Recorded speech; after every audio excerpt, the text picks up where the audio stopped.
Welcome to Authentic Teachings Platform. My name is Collins Addo. You can also call me Isaiah Santi. Today's video, we're going to discuss why it's so important to remain humble, regardless of the high position or the promotion that we place in. So let us start.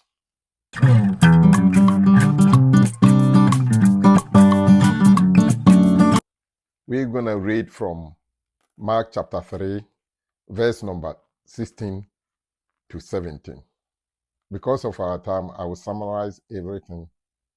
I'm not going to read all of them. If you get time, then you read it.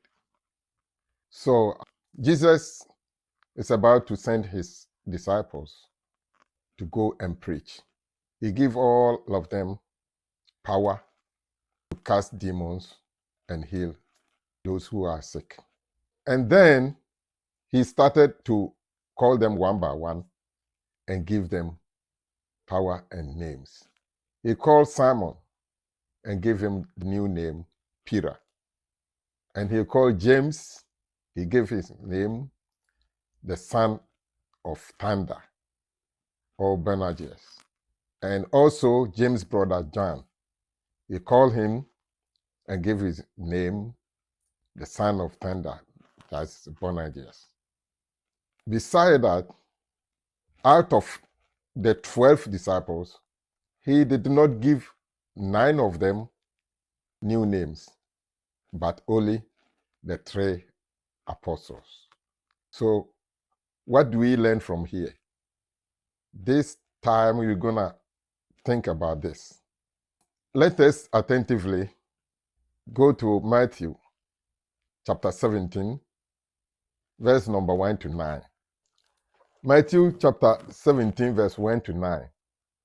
Jesus took the same 3 apostles all the way up to the high mountain. When they reached there, Jesus transformed or transfigured before them.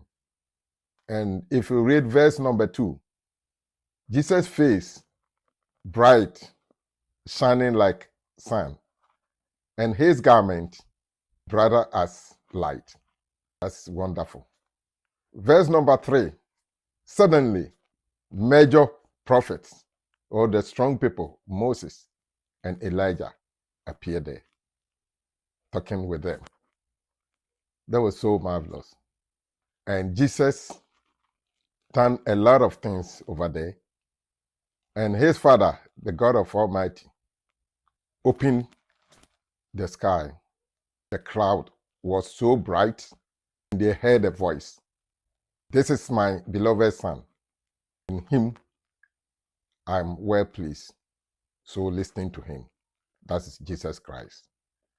So the 3 apostles saw all Jesus' glory over there. And we jump to verse number 9. When they come down to all the way from the mountain down, Jesus asked them, keep everything, all the visions that you have seen. Don't share with anybody, even not the apostles. Just keep it until the Son of Man risen from the dead. Hallelujah. So, what do we learn from here? This tells us that Jesus made them special.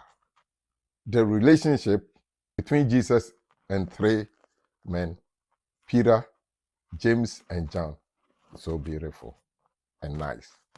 What are you going to see it again?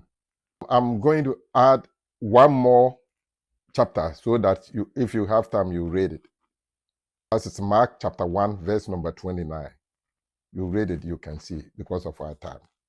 John and James become too proud. Why I'm saying that? If we're going to look at Mark chapter 10, verse number 35 and going. I read Mark chapter 10, verse number 35. Then James and John, the son of Zebedee, came to him and saying, Teacher, we want you to do for us whatever we ask. That is, And he said to them, "What do you want me to do for you?" They said, "Grant us we may sit, one on your right hand, the other one on your left, in your glory." And Jesus said to them, "Do you know what you ask? Are you able to drink whatever I drink?" Let's jump to verse number 41. Then Jesus said to them, "But sit on my right hand and on my left is not mine to give you, but it is for those for whom it's prepared." Hallelujah. You see how Jesus humbled them? They didn't say it humbly. They were so proud because they had opportunity from Jesus. They had favor. Jesus loved them. So they took their chance for granted. So now, what do we see here? I'm asking everyone who will listen to me, if you proud like these guys, you see how Jesus humbled them. So if you are pastor, church member that you play any role, like king, queen, prophet, evangelist, president, and any role that you are in, please be humble. Else Jesus Christ will humble you before men. You see how Jesus Christ humbled the 2 apostles before the apostles, and 10 of them didn't agree with them. They displeased with them, and they got mad at them. So we all get chance. We should know that it's by God's grace that put us into that situation. We need to be humble. Always be humble. Remember to be humble, so that Jesus will elevate us. If we don't humble ourselves, Jesus will humble us. If we humble ourselves, he will elevate us. If you like it, share, like, and comment. See you in my next video. Bye-bye.